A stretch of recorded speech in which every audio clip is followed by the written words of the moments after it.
በጣም ለአንድ ሰው ህይወት መቀጠል ትዳርና ልጅ ወሳኝ ነው። ምንም ማያጠራጥር።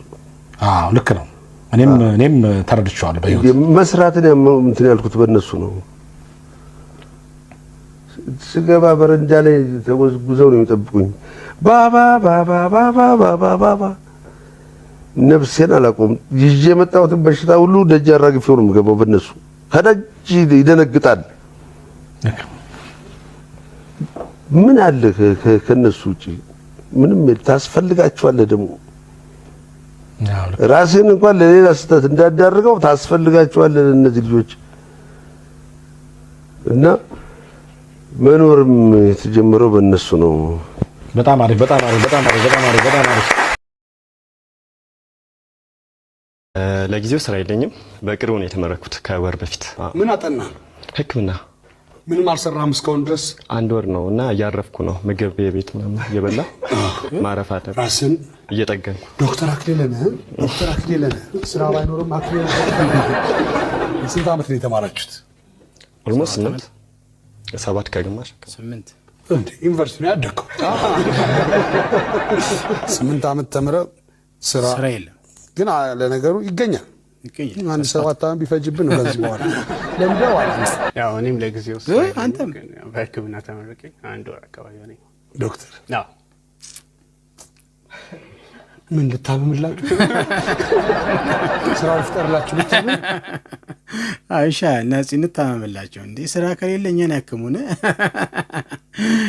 እዚች ሀገር ላይ ቶሎ ስራ ማግኘት አይታሰብም። አባቴ ተመረቀ ወጥተህ በተመረከበት ስራም አይገኝም። ዘርፍ ቀይረ ሌላ ስራ ነው የምትሰራው። ይሄ ተለምዷል። አዲስ አበባ ላይ ተለምዷል። ስለዚህ አባቴ 7 ዓመት ትለፋለህ፣ ስራ አታገኝም። ያው ስራ ለማግኘት ደግሞ ስታቅ ዘርፍ ቀይረ ያልማትፈልገው ዘርፍ ውስጥ ገብተህ ትገኛለህ ማለት ነው። ይሄ ተለምዷል አባቴ። ይመች፣ ለማንኛውም ይመች። አይዞን። ዜና ነው አሁን የሚቀጥለው ማነበው። በጣም አዝናለሁ። የማይክል ጃክሰን አምሳያ ዋንግ ጃክሰን በቻይና ኢትዮጵያን ኤምባሲ ጎበኘ ይላል። ዜና ነው፣ የፋና ዜና ሀገራዊ ጉዳይ ነው። እና ምንድነው በጉብኝቱ ወቅት በቻይና የኢትዮጵያ አምባሳደር የተወያየ ሲሆን ቡናን በማስተዋወቅ ፌኩ ማይክል ብሏል ይላል። እና ያልሞተው ማይክል ጃክሰን በሚል የሰላም ሜዳሊያ መሸለሙ ተገልጿል ይላል። እኔ አሁን የሸለመው ድርጅት መዘጋት አለበት ሲጀመር።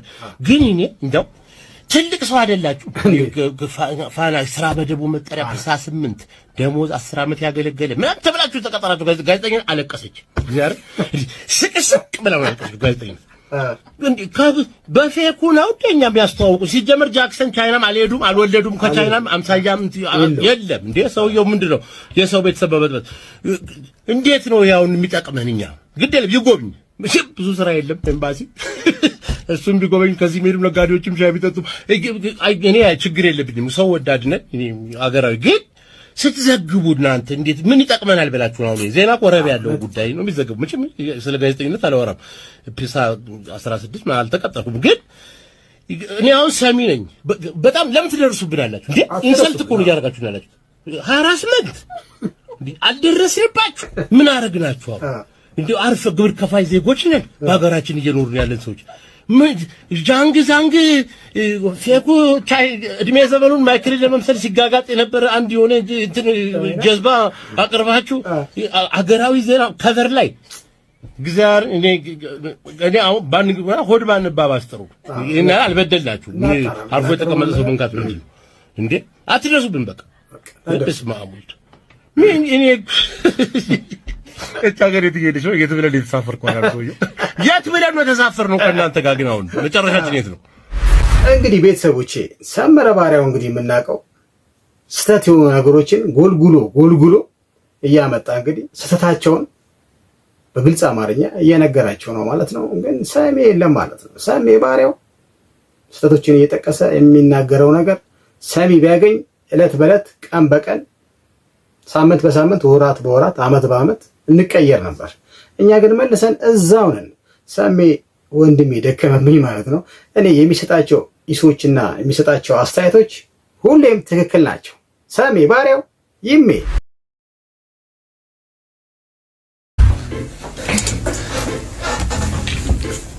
ለምንድን ነው አጣርፈሽ ጠራሽ?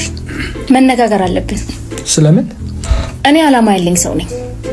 ከመጋባታችን ከ2 ዓመት በፊት ቤትና መኪና እንዲኖር ነግሬህ ነበር፣ ግን አንተ በሰጠው የጊዜ ገደብ መግዛት አልቻልክም። ስለዚህ ግንኙነታችን እዚህ ጋር ያቆማል። መልካም እድል ይግጠም። ለማሳካት እየለፋው ነው። በነገራችን ላይ የሰርጋችን ዕለት ሰርፕራይዝ አደርግሻለሁ ብዬ ነበር ያሰብኩት እንጂ ቤትና መኪና ገዝተሃል? ላሳይሽ ይችላል።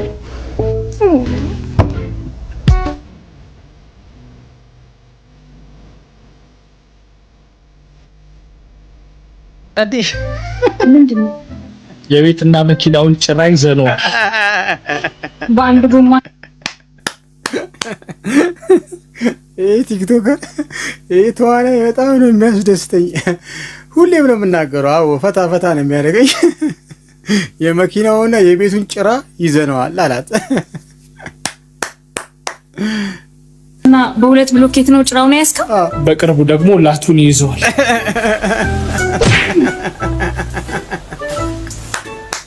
በዚህ ኑሮ ውድነት በህይወት መቆም የራሱ ነው። ልክ ነው። ደፋር በርስትና በሚስት ቀልድ የለም ይላል ያገሬ ሰው። ሂምባ በተሰኘው የናሚቢያ ጎሳ የሰማነው ግን ወዲህ ነው። ሚስትና ርስትን ለእንግዳ መስጠት። በአንድ የሂምባ ነዋሪ ቤት ውስጥ አዲስ እንግዳ ቢመጣ እደርና ቁርስ በልተህ ትሄዳለህ አይደለም ግብዣው። እንግዳው ይደር እንጂ አባወራው የሚሰጠው ሚስቱን ነው። ሂምባ በሰሜናዊ ናሚቢያ ከበረሃ ጋር ተላምዶ የሚኖር ጎሳ ነው። የዚህ ጎሳ ነዋሪዎች ብዛት 50 ሺህ ገደማ ይደርሳል። ጎሳው በሚኖርበት አሸዋማ ስፍራ ዝናብ ለዓመታት ላይዘንብ ይችላል። በዚህ ምክንያት ሰውነትን መታጠብ የተለመደ አይደለም። የሂምባ ሴቶች ግን ከውሃ የራቀ ሰውነታቸውን በየዕለቱ ከተለያዩ መልካም መዓዛ ካላቸው ተክሎች ስራስሮችን በመውሰድ በጭስ በመታጠን ንጽህናቸውን ይጠብቃሉ። ጸጉራቸውን ደግሞ በቀይ አፈር ፏ ያደርጉታል። አስገራሚው የሂምባ ጎሳ ሌላኛው መልክ ነው። ምናልባት አንድ ወንድ ጎብኚ ወደዚህ ጎሳ በእንግድነት ቢያቀና የቤቱ አባወራ አልጋውን ይለቅና እንግዳውን ከሚስቱ ጋር እንዲያድር ይጋብዘዋል። በቤቱ ሌላ መኝታ ከሌለም ቤቱንም ሚስቱንም ለእንግዳው ትቶለት በሉ ሰላም ደሩ ብሎ ከደጅ ያድራል። በዚያች ዕለት እንግዳው እንግድነቱን ረስቶ የቤቱ አባወራ በመሆን ምሽቱን ያሳልፋል። የአባወራው ቤትም ሚስትም ለጊዜው እንግዳው ናቸው። በሂምባ የጎልቶ ይታይ እንጂ ምርጡን ለወንዶች የሚል እሳቤ ያለው ጎሳ ነው። ሴቶች ልጅ ከማሳደግ ውጪ ምንም ሚና የላቸውም የሚለው የሚሰማው ወንዱ ነው። መርሃቸውም ቅድሚያ ለወንዶች ነው። ሂምባ ናሚቢያ። ቤተሰቦች እንዴት ነው? ተመችቶኛል። እኔ በጣም ተመችቶኛል። እንዴ እዛ ብንኖር እንግዲህ በየጊዜው እንግዳ እየሆንን አባቴ በተለያየ ቤት አባወራው ሚስቱን አስረክቦ ነው የሚወጣው። ለየት ያለ ባህል ነው አይደል? በየሀገሪቱ እኮ ያለው የተለያየ ባህሎች ይገርማል። አቤት ተመችቶኛል። እናንተስ ምን ትላላችሁ? እስቲ ሐሳባችሁን ቁጭ አድርጉልኝ። ይመቻችሁ። እኔ ግን ተመችቶኛል። አስቴር አወቀ እኔ በተወሰነ መንገድ በነበረን ቀረቤታ በጣም የሚገርመኝ ስብዕናዋ አንደኛ እዚህ ሀገር ካለው የሙዚቃ ኢንዱስትሪ ሰርክል ውስጥ የለችም ማለት ከሱሱም ጋር የለችበትም፣ ካለው ማህበር ውስጥም የለችበትም። ምክንያቱም ምንድነው የሚሆነው ልክ አንዳንድ ጊዜ ሙያህን ወይም ራስህን የሚያወርድህን ነገር ወደ ሱስ የሚከትህን ነገር ድምጽህን የሚያበላሽ ነገር ስብዕናህንም ፐርሰናሊቲንም ከሚያበላሹ ነገሮች ራሷን አግለላ ነው የምትኖረው። ሌላው በጣም የሚገርም ነገር አስቴር አወቀ በጣም በራሷ አቋም ጸንታ ይኖረችበት። ምክንያቱም እኔ አውርቻ ስለማቅ ነው ይሄንን መነግርህና ጸንታ እዚህ ድረስ የቆየችበት ምክንያት ራሷን ነው የምታደምጠው። አስቴር ራሷን ነው የምትሰማው። የምትወዳደረው ከራሷ ጋር ነው። በቃ ትናንትና ከሰራቻቸው ነገሮች እንጂ እነከሌ አዲስ ስታይል እንደ አይነት የሚባል አይነት ስታይል ይዘው መጥተዋልና እኔ እንደዛ ልስራ አትልም። በቃ አስቴር ምን ብቃቷ ምን ድረስ እንደሆነ ታውቃለች። ትናንትና ከሰራችው ጋርና ከራሷ ጋር ነው ራሷን የምታወዳድረው። ድምጿንና ስብዕናዋን ለመጠበቅ የምታደርግበት መንገድ ራሱ በጣም ትምህርት የሚሰጥ ነው። ይሄ ነው ምክንያቱ። አርቲስት ዮሴፍ ገብሬ ወይም ጆሲ በአንድ ኢንተርቪው ላይ ስለ አስቴር አወቀ ኳሊቲነትና ስለ አስቴር አወቀ ጉብዝና ስለ አስቴር አወቀ እስከ ዛሬ ድረስ በህዝቡ ዘንድ ተወዳ ድምጿ ሳይቀያየር አንድ አይነት ወጥ የሆነች አርቲስት ሆና መቀጠሏን ሚስጥሩ ምንድነው ተብሎ ሲጠየቅ እንግዲህ ዘርዘር አድርጎ አስረድቶ ነው መጥቷል ማለት ነው። ጆሲ ስለ አስቴር አወቀ የተናገረው ነገር ትክክል ነው፣ እኔ እስማማበታለሁ። አስቱካ እስከ ዛሬ ክብሯን ጠብቃ ድምጿን ጠብቃ ዝናዋን ጠብቃ የቆየችው በእንደዚህ አይነት ምክንያት ነው ብሎ ጆሲ እንግዲህ ስለ አስቴር አወቀ የሚያውቀውን ነገር ዘርዘር አድርጎ አስረድቶ ነው መጥቷል ማለት። አስቴር አወቀ ሟዬ ነች። ለማንኛውም አሁንም ረጅም እድሜ እንመኝላታለን። ባለችበት ሰላም ትሁን።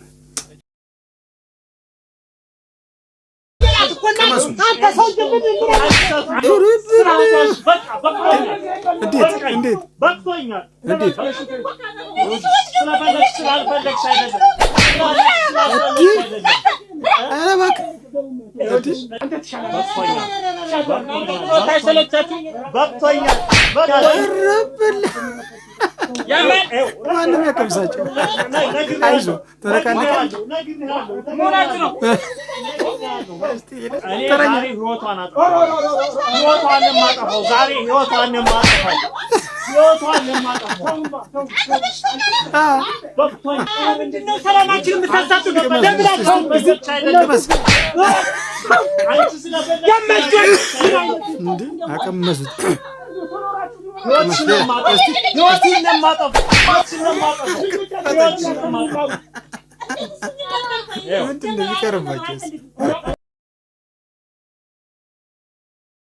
ፓራሹት ሊገዛ መጣ። ፓራሹት አለ አለው አለኝ። እስቲ እንዴት ነው ምናምን ነገር አለ። ይኸው ዋጋው ይሄ ነው እንደዚህ ነው አጠቃቀሙ እንዴት ነው? በቃ ይሄን ትለብሰዋለህ እንደዚህ ልክ ከአውሮፕላን ወይ ከሄሊኮፕተር እንደወረድክ ከዚህ ቢጫ አለ ከዚህ ቢጫውን ሁለቱም ትስባቸዋለህ። ከዛ በራሱ ጊዜ ይዘረጋል ምናምን አለው። ኦኬ ስንት ነው አለ። ከፈለው። ገንዘቡን ተቀበለና ሰውየው እቃውን ተቀብሎ ሄደና ተመልሶ መጣ። ቆይ ምን ስብስበው ይዘረጋል ነው ያልከኝ? አዎ ስብየው ባይዘረጋ ሲለው ናና ቀይርልኝ። እንዴት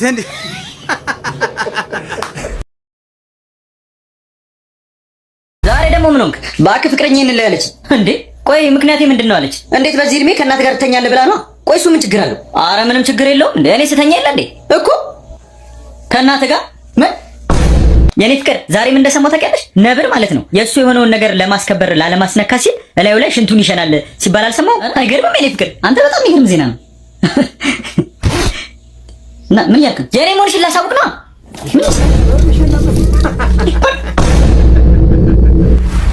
አረ ይፉላ አልተቻልክም። አረ እባክህ እሺ ይመች። ለማንኛውም አዝናንቶኛል። አንደኛ ተመችቶኛል። ላይሽ አልፈልግም። እኔም ላይክ አልፈልግም። አጠገቤ ዝር እንዳትል።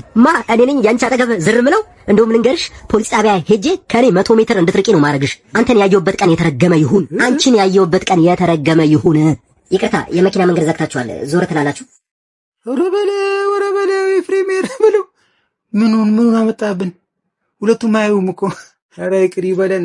ተሳስተን ተው ግን ኤፉላ። ኧረ ተው ግን ተው እስቲ ከዛሬ ጀምሮ ላይሽ አልፈልግም። አይኔታ ኧረ ላይሽ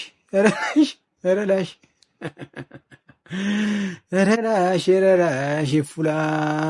እሺ ይመች። ለማንኛውም እኔ ምንም አልናገርም። አንተ ሰውን ማጣት ውስጥ ልታስገባ ነው። ዛሬ ቆሙብኛል አይባልም እንዴ? ይባላል እኮ ይባላል። እውነቴን ነው የምላችሁ። ዛሬ አምሮኛል፣ ቆሙብኛል አይደለም። ወስደሽ ሄደሽ አፈፍ ሁሉ ነገር ስንጨርስ ሲያረሽ ቆርፋዳ አሮጊት አሁን አንቺ ምንድነው የሚቆምብሽ? ጅብራ መጥቶ ይቆምብሽና እንዴ ካንቺ የሰውነት አካል አንድ ሊቆም የሚገባው ልብሽ ብቻ ነው። የጣላ ሰው ካለ ለማሳረቅ ልብሽ መቆም አለበት። ወደ ቤተ ክርስቲያን ለመሄድ ልብሽ መቆም አለበት። ምንድነው አንቺ የሚቆምብሽ? እንኳን ምናምን አንቺ ራሱ በጃምፐር እኮ አትነሽም። ድርቅ ቁርፍት ያሻሮ አረ ስርዓት ያዙ። በነገራችን ላይ ወጣቶች ቤታችሁ በጣም ያረጁ ሰዎች ካሉ ማለት ነው መልሰው ህፃን እንደሚሆኑ አትርሱ። ስለዚህ ለህፃን ልጅ ስልክ አይሰጥም። የሚያረጉት የሚናገሩትን ስለማያውቁ በጊዜ ስልክ ቀሟቸው። እዚህ መጥተው አይንበዛበዙብን። አመሰግናለሁ። ገውኝ ነበር። አዎ ፈልጌ ነበር። ትልቋ ልጅ ሜሮንን ታውቃታለህ? እሷን ማያውቃታለ እንዴ? መልኳ፣ አቋሟ፣ አረማመዷ የብዙ ወንዶች ህልም ነች እኮ። በልጆ ሊኮሩ ይገባል። ግን ምን ሆነ ነው? ከዘረዘርካቸው አንዱ ባለ ህልመኛ ልጄን እየተመኘብኝ ነው። ማን እንደሆነ ታውቃለህ? ውሌ ጧት አንድ ጎረምሳ ወደ ስራ ስትሄድ ይሸኛታል። እሱን አውቀዋለሁ። ማን ነው? እኔ ነኝ። እንዴት? አዎ አባባ፣ የልጆ ፍቅረኛ እኔ ነኝ። ልመጣ ነበረ ቀደሙኝ እንጂ ማለት ነው። ልጆትን ማግባት እፈልጋለሁ። አይቻልም። ቆይ ግን ከልጄ ምን ፈልገን የቀረብካት? ቤቶትን በልጆ ስም እንዳደረጉ ሰምቻለሁ። እርሶ ከሞቱ በኋላ አገባትና ወርሰዋል። በልጄ ብር ልትኖር? የኑሮ ውድነት ነው አባባ፣ በእኔም አይፈረድም። የኑሮ ውድነት ማለት ነው ከውድነት አልፎ ጉልበተኛ ተደባዳቢ ሆኗል። ትናንትና ማታ እቤት መጥቶ ቅጥቅጥ ነው ያደረገኝ። ደንበደም እግዚአብሔር አወጣኝ እንጂ ጥርሴ ራሱ ረግፎ ነበር። ልጄን ሳታፈቅራት አብረሃት ልትኖር? አዎ አላፈቅራትም። ቤቶትን ግን አፈቅረዋለሁ። ዋናው እሱ አይደለ? ከዛሬ ጀምሮ ከልጅ አጠገብ እንዳትደርስ። አይ አባባ፣ መድረሴማ አይቀርም። ይሄ ቤት እስካለ ድረስ ካጠገቧ ልርቅ አልችልም። አደርግሃለሁ። ታፈቅረኛለች እኮ ካጠገቧ ሊያርቁኝ አይችሉም። ይሄ ግን ይችላል። ስማ፣ ልጄን ሳታፈቅራት አብረሃት ልትኖር? አዎ አላፈቅራትም። ቤቶትን ግን አፈቅረዋለሁ። ዋናው እሱ አይደለ? ይቻላል። ሽሮና በየአይነት አለች። እስኪ አረ ወገን በሳቅ ገደለን፣ አለመሳቅ ይከብዳል ይላል። እስቲ ሰማይን በለው ምን ብሎ ይሆን? አብረን ነው ቆንጆ ሽሮ ስሪልኝ ብዬ ቁጭ ያለው ሰውየው መጣ። ቆፍጣና ባላገር ነው። ቁምጣውን ለብሶ በባዶ እግሩ ሙበላለ አለ አለች። ምን አለ ሲላት በየአይነቱና ሽሮ አለች። እስኪ በየአይነቱ ያለው ሽሮ አንቺው አላት። ከዛ በየአይነቱ መጣለት። ቲማቲሟንና እቺ ጎመኗን ምናምን በሙሉ በዚህ በመጨረሻ ጣቱ እንዲገፋገፋ አደረገና እሷ ሄዳለች። ሂሳብ ስንት ነው አንቺ አላት። 30 ብር ትለዋለች ከውስጥ ምራቁን እየዋጠ 10 ብር ልብላው ይላል። 10 ብር ልብላው እሷ ከውስጥ ሆና አይቻልም ትለዋለች። 4 ኃይል ብላው ይላል። አይቻልም ብያለሁ አይቻልም። በጣም ትናለኝ ዛሬ ብለው አልኩት። 10 ብር አለኝ። አይ ግድ የለም እኔ እከፍልልሃለሁ ስለው ደግሞ ቆፍጠን ብሎ ተቆጣኝ። ወታውቀኸኝ ጌታው አለኝ። ለምን ትከፍልልኝ? አዎ የታውቀኸኝ ነው የምትከፍልልኝ። ግድ የለም የአገሬ ልጅ ነኝ እኔ። ጠጅ የሚጠጣም ስጭው ምን አልኳት። ድራፍት ነው ቢራ ነገር ታዘዝለት። ያን በየአይነቱን ግጥም አድርጎ በላና እኔን አላመሰገንም። ጭራሽ ሲወጣ አፉን እንዲህ አድርጎ ምን የተባረከ ቀን ነው እናንተ አለ። ቀኑን ያመሰገነ እዛ አውቀው ነው አለችው ሴትየዋ። ኧረ አላውቀውም ማለት። ያን ቀን ደግሞ እንደ አጋጣሚ ሱፍ ለብሻለሁ፣ ካራባት አድርጌያለሁ።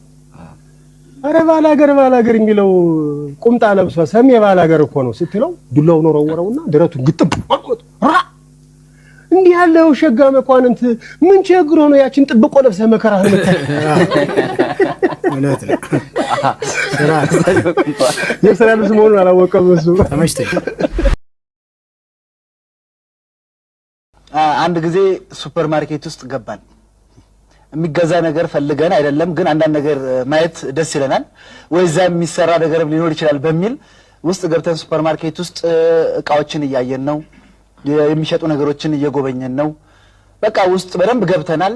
አሪፍ ሱፐር ማርኬት ነው፣ ቦታውን መጥቀስ ባልፈልግም እና ውስጥ ከገባ ምን ካልን ብዙ ነገር ካየን በኋላ አንድ ሴትዮ ትንሽ ሴት ልጇን ይዛ እቃ እንትን እያደረጉ ነው፣ እያስቀመጡ ይመርጣሉ ምን ይላሉና እንደ ድንገት ስትዞር እናትየዋ አየችን እና ሳቋ መጣ። በኋላ አስታወሰችን። እንዴ ደረጀና ሀብቴ ምናምን ነገር አለች ምናምን። በኋላ በቃ ደረጀና ሀብቴ ምናምን ስትል በኋላ ልጅቷ ምንድነው አለች። ደረጀና ሀብቴ ያቸው ምናምን ብላ እንደዚህ አስተካክላ አምጥታ እንደዚህ ያሳይቻል። ልጅቷ ማይት ደረጀና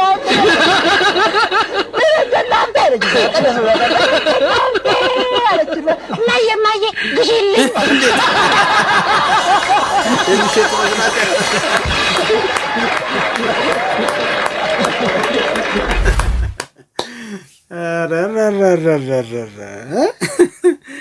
በሱፐር ማርኬት። ለማንኛውም ቆየት ያለ የደረጀና ሀብቴን ጋብዣችሁ የመጣሁት ማለት ነው።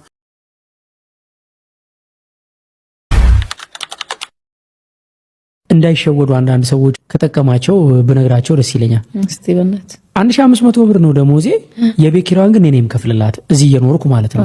ስልክ አንድ ጓደኛዬ ምን ይለኛል፣ እንዴት ከዚህ ብር ላይ ትልካለህ እንዴ? አንተ ለራስህ የለህም እኮ በቃ 1500 ነች፣ ከዚህ ላይ 1300 ነው የሚደርስ። ትረዳለች፣ እናትህ ታውቃለች። ትልልቆቹ ሌሎቹ ለምን አይረዷትም እህቶቼ ወንድሞቼ ይለኛል። አይ እኔ እንደሚያልፍልኝ አውቀዋለሁ። ያኔ ላትኖር ትችላለች እሷ። ባጣትስ ያኔ እኔ መኪና ልገዛላት በሚችል ሰዓት ባጣትስ አሁን ልርዳት እያልኩ አረግ ነበር ባለችኝ ማለት ነው። ግን እግዚአብሔር ረዳኝ፣ ሲያልፍልኝም አለች። የቆጨው ሰው ደግሞ አለ የሞተበት ወላጁን ያጣለ ወይ እናቱን ወይ አባቱን እስኪያልፍለት እየጠበቀ ማለት ነው። ለሰዎች አድቫይስ ማድረገው በሚችሉት በአቅማቸው ማድረግ ያለባቸውን አሁን ነው ማድረግ ያለባቸው ለወላጆቻቸው ያስባሉ። በጣም እስማማለሁ። ዛሬው ነው አይደል? ትልቅ መልእክትን ያስተላልፋል። እውነት ነው። ኮሜዲያን እሸቱ ያስተላለፈው መልእክት ወሳኝ የሆነ መልእክት ነው። አብሶ ስለ እናቶቻችን ስለ አባቶቻችን ሲኖረን ገና እናረጋለን እያለን ጊዜ በሄደ ቁጥር አንዳቸው ላይ መልጡን ስለሚችሉ ባገኘነው ጊዜ ባለን አቅም ቤተሰቦቻችን እናትና አባቶቻችንን መርዳት አለብን። ሲያልፍልን ደግሞ በህይወት ካሉ ደግሞ የበለጠ ማድረግ አለብን ብሎ ወሳኝ የሆነ መልእክቱን አስተላልፎልን መጥቷል ማለት ነው። ኮሜዲያን እሸቱ አንዳንዴ በተለያየ ኢንተርቪው ላይ ቀርቦ የሚሰጣቸው ቃላቶችና ንግግሮች መሳጭና ትምህርት ሰጪ ናቸው። እኔ ይመቹኛል። እናንተ እንደሚመቻችሁ እርግጠኛ ነኝ። አንድ ጊዜ እንትን ያው ሌባ አንድ ወቅት ላይ በጣም ጉድ ሰርቶታል። የሰራው አሰራር ደግሞ ሌባው ምን እንዳረገው የተናገረው ነገር እኔም ፈታ ዘና ስላረገኝ ለእናንተ ልጋብዛችሁ ፈለኩኝ። አድናቂ ነኝ ብሎ አቀፈኝና ሁለት ስልክ ነው ያለኝ። ሁለት ስልክ ነበር ማለት ሁለት አፓራትስ። እሺ ከዛ የተችና ትንሽዬዋ ስልክ አለችኝና በተቹ አውርቼ ብዙ ጊዜ ዝርክርክ ነገር ነኝ። እዚህ ኮት ይሰከታለሁ ስልክ። ከዛ መጣ ፊት ለፊቴና በጣም ነው ማደንቅ ምናምን ብሎ አቀፈና ሳበኝ። ልጁ ለካልፎኛል በዛ ሰዓት ይሄኛው ስልክ ማለት ነው። አድናቂው ልክ ሳይ የለም ስልኩ ብዙን ባጠገቤም ኧረ እባካችሁ አሁን አቅፎ የሳመኝን አይታችሁታል? ማን ነው ይበል? ኧረ እባካችሁ እንደውም አንዳንዱ ያስኩኝ ጃኬቱ የተመሳሰለብኝ አንተ ነህ እንዳፋ ያሳምከኝ። አይ አሁን አድናቂ ነኝ ብለህ አቅፈህ ስመኝ ነበር። ኧረ እኔ አልተጠጋሁም። ከዛ መጨረሻ ላይ ደወልኩ። ስደውል በእናትህ የሥራ ስልክ ነው በፈጠረ እኔ ብሩ ልስጥህ ሸጠኸው የምታገኘውን ብር ልስጥህ እና መልስልኝ አልኩት። ከዛ እሺ በቃ እሺ መልስልሃለሁኝ። እሺ የት ላግኝህ አልኩት። ከዛ የሆነ እንትን ጋር ተክለ ሃይማኖት አደባባዩ ጋር ፎቅ አለ የኪራይ ቤቶች ፎቅና በቃ እዛ ነኝ ያለሁት እና እዛ ምናምን አለኝ። እሺ አልኩ። ወጣሁኝ። እዛ ድረስ ስደርስ ለማርገ ራሴም እንዴት እንደተሸወርኩ በቃ ደንግጫለሁ፣ ተናድጃለሁ ምናምን። ወደ ላይ ውጣለኝ ወደ ፎቅ ሁለተኛ ፎቅ። እሺ ከዛ እሺ ሁለተኛ ፎቅ ላይ ወጣሁ አልኩት። እሺ 6 ቁጥር ግባና አንኳኳ አለኝ።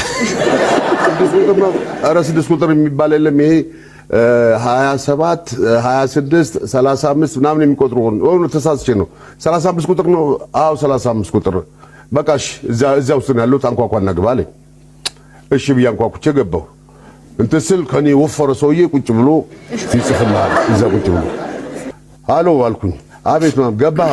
እሺ ፊት ለፊት ማን ነው የተቀመጠው? ኧረ የሆነ ሰውዬ ነው ያሉት ምናምን አልኩት። ስልኩን ስጣቸዋል። ተቀብሎ ምን እንዳለ ታውቃለህ? እሳቸውን ይሄ ሰውዬ አሸባሪ ነው ቦምብ ነው ይዞ ነው የመጣው ብሏቸዋል። ሰውዬው በተቀመጠበት ለሽ ያው ለሽ ያለው ሰውዬው እንደዚህ አሸባሪ ስልኬ እንደዚህ እንዳዘው ተቀበልኩኝና ሃሎ ሃሎ ለዋል ሰጥቶታል። ምንድነው ጉዱ? ሰውዬው ፈት አድርጓል። ሰውዬው በቃ ቦምብ ይዟል አሸባሪ ነው አለው።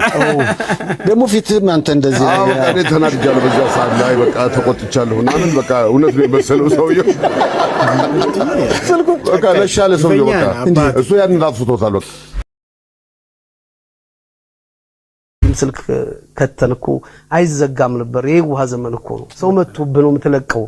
ዲጂታል በላ አልመጣም። የዛን ጊዜ እንዴ ፍሬንድ ትደውልና እኮ ከነ ምህረት ቤት አልማዝን ጥሩልኝ ብለህ ቤታቸው ተሜክሲኮ ልደታ የሆነ አልማዝ ከመጣች በኋላ በሆነ ነገር ተጋጭታችሁ እሺ መሰረት ተመስክር ተብሎ ጦር ኃይሎች ሄዳ ተጠራታለች። ይሄ ሁሉ ቬንቲ ነው። ሌላ ነው ማን ሳንቲም ነው የምትከፍለው። እና ደግሞ ሀረግ ቦታ ነው የሚያስቀምጥልህ ኢትዮጵያ ቴሌኮም የዛኔ የውሃ ነው ሀረግ ስር ሆቴል በር ላይ ምናምን እሱን እንዲያሳለፈን ሳይክል በ60 ሳንቲም አንድ ሰዓት የነዳን ስቴዲየምን በ5 ሳንቲም 5 ይዞር በ10 ሳንቲም አንድ ዳቦ ይበላን 35 ሳንቲም ለስላሳ ይጠጣል። ሻይና ብስኩት ቬንቲ ምናምን ያለን ልጆች። አዎ ዘጠናዎቹ እኮ ደግ ዘመን ነበረ። አሁን ቅርብ ጊዜ ነውና የሱን ትዝታ ነው ለእናንተ የጋበዝኳችሁ። እውነት ነው። ለማንኛውም ኑሮ አሁን ኤትየለሌ ሆኗል። ለትዝታ የሆናችሁ ብዬ ነው እንግዲህ በ10 ሳንቲም በ20 ሳንቲም በቬንቲ ፈታ ዘና እንል ነበረ። ያ ዘመን አሁን ቅርብ ጊዜ ነበረ። ለማንኛውም አሁን እሳት ዘመን ላይ ያለ ነው። እሱ መላ ቢለን መልካም ነው። ይመቻችሁ። አንድ ጊዜ የምንወደው ተዋናይ እንግዲህ አብዛኞቻችን የምናውቀው በስንቱ ሲትኮም ላይ ነው። እንግዲህ ገለታን ወክሎ የሚጫወትልን ምርጥ ተዋናያችን ነው። እንግዲህ አንድ ወቅት ላይ እንግዲህ ጀነራሎች ጋር የገጠመውን ገጠመኝ ሰፋ አድርጎ አጫውቱናል። እኔ በጣም ስለመሰጠኝ ለእናንተ ልጋብዛችሁ ፈለኩኝ ማለት ነው። አብረን እንድንከታተለው ከወዲሁ ጋበዝኳችሁ ማለት ነው። ያው በገለታ ነው። አንተም የገለታ አድናቂ ነው ነግረኛል በስንቱ እና የሆነ ቦታ ላይ እንደው ቦታውን ያው ላለመግለጽ ነው የወታደራዊ ቦታ ስለሆነ እዚያ ቦታ ሄድኩኝ ለስራ ጉዳይ ማለት ነው። እና ማታ አካባቢ ላይ ከንትን ወጣሁ ማለት ነው። ከዶርሜ ወጥቼ ወክ ላደርግ ሲሄድ እንዴ ገለታ አሉ። ወደ 5 ጄኔራሎች ናቸው። ደነገጥኩኝና አቤት ምናምን ብዬ ቆምኩኝ። ና እስኪ ምናምን መጣሁ። መሀላቸው ቁጭ አልኩ። በቃ ስለ ገለታ ስለ በስንቱ ነው የሚያወሩልኝ። አወራለሁ፣ እናገራለሁ። እንደገና ደግሞ አንደኛው ጄኔራል ደግሞ የነገና አልወልድምን አይተውታልና ወታደር ነበርክ እንዴ ምናምን ነገር ሲሉኝ አዎ አልኩኝ። ብሔራዊ ወታደር ነበርኩኝ ነበር። እሺ ልብ አድርግ። እዚህ ጋር አንድ ጋርድ እንደዚህ ሆኖ ቆሟል። ሽጉጥ እዚህ ፊት ለፊት አለ። እዚህ ጋር አንዱ ቆሟል። 2 ነው 3 ደግሞ እንደዚህ ፈንጠር ብሎ ተቀምጠው አይናቸው ከነ አልተነቀለም። እንዲች እንኳን አልጨፈኑም። እንዲች አይናቸውን አልጨፈኑምና እነሱ መሃል ሆኜ ይጠይቁኛል፣ አወራለሁ። አንተ እኔ በህይወቴ መቼ በልቶኝ አከኬው እንደማላቅ አላቅም። እዚህ ቦታ ላይ ምንድነው የምታስቀምጠው? ሽጉጥ ማስቀመጫው እሱ ላይ በላህ፣ እዚህ ላይ በላህ። እዚህ ጋር እንዴት ነው የምታከው? በጣም ከባድ ቦታ እንዲህ አልክ እኮ ሽጉጥ ልታወጣ ነው የሚመስለው። ቢቀልቡኝስ? አዎ ወራተት ሂድሊሉ ነው። እኔ ደግሞ ወታደር ነኝ ብዬ ያው ሰምተዋል። ወታደር ነበርኩ። መብላቱን ቀጠለ። እንዴት ብዬ ልከከው? እንዲህ ያለ ነገር ሌላ ነገር ሊሉ ይችላሉ። እናሸንፋለን የደርግ መፈክር ነው። እንደው ምን ዋጠ ወይ ጉድ! ተቃጠልኩልህ። በቃ አለው ነገር እላለሁ። ኧረ ቢነፋኝስ? እዚህ ጋር እያየሁ ነው። ሽጉጡን ቆሟል። በቃ ወዴት እየሄድክ ነው ሲሉ አይ ውጭ ላይ ሰው አናግሬ ልመጣ ነው ምን አልኳቸው። በል እሺ በርቱ እሺ እና እንትናን በስንቱን አድናቂው እንደሆነ ንገረው፣ ቤተሰብ ሁሉ ይወደዋል ምናምን፣ አንተም ቤተሰብ ይወዳቸዋል ምናምን አሉኝ። እሺ አልኩኝ። ከዚያ ተነስቼ ወደ ውጭ ነበር ልሄድ የነበረው አይደለም። ወደ ዶርሜ ተመልሼ ገባሁኝ። እዛ ስለዚህ ይሄ እዚህ ዳቢሎስ አይደለም ጠፋ ጭራሽ ሳታውቀው በፈልገው ምን ብለው የትላሉ። አንዳንድ ጊዜ ጀርባ ላይ ቢሆን ምንድነው የምታደርገው? ወንበር ላይ ወይ ወንበር እንደዚህ አድርገህ ትላለህ። እዚህ ጋር ግን አደጋ ነው። እዚህ ጋር የዚያችን ጊዜ ጭንቀት በህይወቴ ደርሶብኛል። በጣም የሚገርም ነው። አብዛኞቻችን ለሶሻል ሚዲያ እያስመሰልን እንጂ ከወላጆቻችን ወይ ከቤተሰቦቻችን ጋር ጥሩ ግንኙነት የለንም። እናንተ ከወላጆቻችሁ ጋር የምትፈቃቀሩ የምትከባበሩ ይህን ቪዲዮ ማሳለፍ ትችላላችሁ። አብዛኞቻችን ግን እየተበደልን ያደግ ነው። የ2 ብር ብርጭቆ ሰብረን 7 ሰዓት ሙሉ ስንወገርና ሞራልን የሚነካ ስድብ ስንሰደብ እንውላለን። ትንሽ የማይረባ ጥፋት አጥፍተን ዓለምን ያበላሸን ያህል እንዲሰማን ነው የሚያደርጉን። ብርጭቆ ሳይሆን እግራቸውን የሰበርን ያህል እንዲሰማን ነው የሚያደርጉን። ሁሌ ከሰዎች ጋር ያወዳደሩናል። ከኩዮቻችን ጋር፣ ከጎረቤት ልጅ ጋር፣ ከአክስት ልጅ ጋር፣ ከአጎት ልጅ ጋር እንደው ተወዳደር ነው። የእንትና ልጅ አየሻት አይደለ እዚህ ቦታ ደረጃ ደርሳ፣ እኩዮችሽን አየሻቸው አይደለ አንቺ ግን ማትረቢዚ፣ ምንም ማትሰሪ፣ ምንም ማትጠቅሚ፣ እንደው ምን ይሻልሻል፣ መቼ ነው ያልፍልሽ እንባላለን። 18 25 30 ዓመት አልፎን እንኳን በራሳችን እንድንወስን አይፈቅዱልንም። በህይወታችን ላይ ሁሌ ጣልቃ ይገባሉ። በራሳችን መቆም ማንችል ደካማ ነን ብለን እንድናስብ ያደርጉናል። ከሁሉም የሚበሰውና ማይ ፐርሰናል ፌቨራይት ደግሞ እኛን ማኖራቸውን፣ ማብላታቸውን፣ ማጠጣታቸውን እንደ ውለታ እንድናየው ያደርጉናል። አብልቼሽ አጠጥቼሽ አኑሬሽ ወላጆች እኮ ናቸው ይሄን የማረግ ግዴታ አለባችሁ። እኔ መርጫ አይደለም የተወለድኩት፣ እናንተ ናችሁ መርጣችሁ ወለዳችሁኝ። ከዛ ግን አድገን ለምን በራሳችን ማንተማመን ድብቅ አስመሳይና ኮምፕሌክሳም ሰዎች እንደሆነን ግራ ይገባናል። ሰው አስተዳደጉን ነው የሚመስለው። ኦኬ ሲስተር፣ መጨረሻ ላይ ያልሻት እኔ ነው ያስማማኛል። ሌላውን እንግዲህ እናንተን የሚያስማማችሁ ከሆነ ያስማማችኋል ማለት ነው። ግን መጨረሻ ላይ ያለችው ማናችንም አስተዳደጋችንን ነው የምንመስለው። የአስር ሳንቲም ክርሽም አደርግና አንዷን ጣሳውካ ጭልጥ አደርግና ተመስገን እላለሁ። ይሄ ነው ቃሉ እንግዲህ እናት ለምን ትሙት ሂዳ ጎንብሳ ቅማል ትቀምላለች በጨለማ ዳብሳ የሚባለው ተረቱ ዝም ብሎ አይደለም። እናትነት ከስም በላይ ከንግግር በላይ ሲሆን እንደዚህ ነው። እኛ ወንዶች አብዛኛውን ጊዜ ያልተረዳ ነው የሴቶች ትልቁን ፓወራቸው ምንድነው? ቤትን እንደ ቤት አድርጎ ምሰሶ አድርጎ ለማቆየት እንደ ሴት ከፍተኛውን ዋጋ የሚከፍል የለም። ስለ እናት የምታውቁ ሰዎች ታውቁታላችሁ፣ ትረዱታላችሁ ህመሙን። ይሄን ያህል መከራ ጫንቋ ላይ ተሸክማ ነው ምታኖረን። እኛ ገሶ ዝም ብለን መወተፍ ነው ስራችን። የአሁን ጊዜ ወጣት እናቴ ምን ላይ ነው ያለችው? ምን ላደርጋት? አንድ ፎጣ ወይ አንድ ነጠላ እንኳን መቀየር አቅቶን፣ ነገር ግን በየክለቡ የ10,000 እና የ20,000 ብር ውስኪ ስንራጭና ብር ስንበትን ነው የምንኖረው። ይሄ ሁላችሁንም አይደለም። ስለተዳሪ የብዙ የምንወዳት ድምጻዊት አሁን ጠፋ ብላለች፣ ግን ከሙዚቃው ዓለም ግን በስራዎቿ ሁሌ የምንወዳት ሁሌ የምናስታውሳት ብጻት ስዩም እንግዲህ ሴት እህቶቻችን ትዳር የምትፈልጉ እንግዲህ ብጻትን በደንብ መስማት ያለባችሁ ይመስለኛል ማለት ነው። እስቲ ምን አለች የሚለውን ነገር ለእናንተ ጋብዤ እመጣለሁ ማለት ነው። ጊዜ አውርቻለሁ። ማፍቀር መፈቀር ደስ ይላል በጣም እግዚአብሔር ለሰጠው ትልቅ ጸጋ ነው። አንድ መናገር የምፈልገው ዛሬ እዚህ ብዙ ወጣቶች ስላሉ ትዳር ያለው ሴት ልጅ እጅ ላይ ነው። ከፈለገች ትይዘዋለች፣ ከፈለገች ትገለብጠዋለች። ሴት ልጅ ትዳር የምትይዘው በምንድነው ካላችሁ ቻይ በመሆን ጎበዝ በመሆን ወንድ የሴትን ያህል ልብ የለው አፍቃሪ ነው፣ ደግ ነው፣ ሊያደርግ ይችላል፣ ሊማር ይችላል። ግን ሴት ያላትን ተሰጦ ጸጋ ወንድ የለው። ስለዚህ እኔ ለሁላችሁ የምመለው ምንድነው እግዚአብሔር ብሎ አፍቀራችሁ ተፈቅራችሁ ስትኖሩ ነገሮችን ቶሎ ማለፍ መቻቻል፣ እሺ ብዙ ነገር ይመልሳል። በእንደዚህ አይነት መንገድ ነው ዛሬ 28ኛ ዓመታችን ላይ ደርሰናል። እግዚአብሔር ይመስገን። 28ኛ ዓመት ለመድረሴ እኔ ነኝ ጎበዝ ለማለት አይደለም። በጣም መልካም ባል ስላለኝ፣ በጣም ደግ ባል ስላለኝ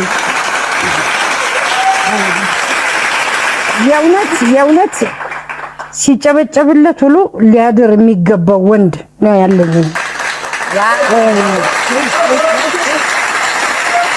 ከእግዚአብሔር ቀጥሎ ዛሬ ህይወቴ እንዲኖር ረጅም እድሜ እንድኖር ያለፍኩበትን ችግር ሁሉ እንዳልፈው ያደረገኝ ባሌ ነው። ተስፍሽ ባይሆን ኖሮ ባሌ ድሮ ገና ሞቻለሁ። እኔ ሚስቱን አክባሪ፣ ሽቁጥቁጥ፣ ወጥ ቤት ቢሉት ወጥ ቤት የሚገባ ተላላክ ቢሉት የሚላላክ ደግ ባል ስላለኝ እግዚአብሔር ክብር ምስጋና ይድረሰው። ይልታጅ ሰው መንደር ነው። ኦሮጎ ሰው መንደር ዳሩ እንግዳ ሊመጣብኝ ዳሩ እንድትሰሪ ረግድልዬ። አንተ ደግሞ ዳሩ እኮ በፕሮግራም ታቀዶ ቅቤ ተናጥቦ ሽንኩርት ተገዝቶ ምን ብሎ ነው? ማን አለ እንግዳ አለብኝ። ጥቁር እንግዳ ስንት ሰው ለጋብዝ እንትን ያልኩት እኔ ደግሞ ማይልበት አለ ይታ ምን ስለሆንሽ ነው ያልኩት ነው። አንቺ እቺ ስሪ እንጂ ዋዝም ብላ እንደደረሰ ያጅና ስሪልሽ ካርሽ አዘጋጅተሽ ወዘው ገጣጥመሽ ምኑን አዘጋጅተሽ እጂ አሁን ሰዎች ከበይ ሳት የለኝም። አንቺ ወርጭ ምን ያግመት ምትል ምን እዚህ ያ ዶሮ የርሳቤስ ደረገሩ አይሸታችሁ ደረገሩ ወጣ አይሸት ከረከረ ቆየው ስራ ቆየው አብሳበታል ያን በሩ ዘካትራ አዘጋጅ ሌላ ቦታ ሄዳለሁ እና በሌለች አራ አዘጋጅ አንተ ደግሞ ያየሽው አዘጋጅታ እንደው ነው ካልኳት አዘጋጅቷል። እንደው ደስ ይጣለው ሁሉ እንጀራው ሁሉ ያቺ እዚህ ነው ወሰን እንዳትገባ ብላ መሳተ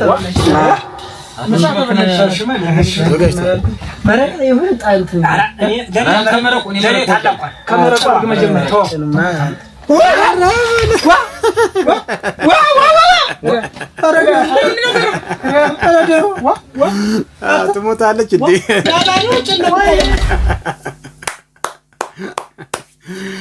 ጀለሴ ትሞታለች እንዴ? በቃ እስከ ምናምኗ በቃ ቁጭ አድርጋለት ተሸብላለች ማለት ነው። የዘንድሮ እንግዲህ የሴት እህቶቻችን ሙያ እንግዲህ እንደዚህ ነው ማለት ነው። ቤተሰቦች ምን ትላላችሁ? እኔ ፈታ አድርጎኛል።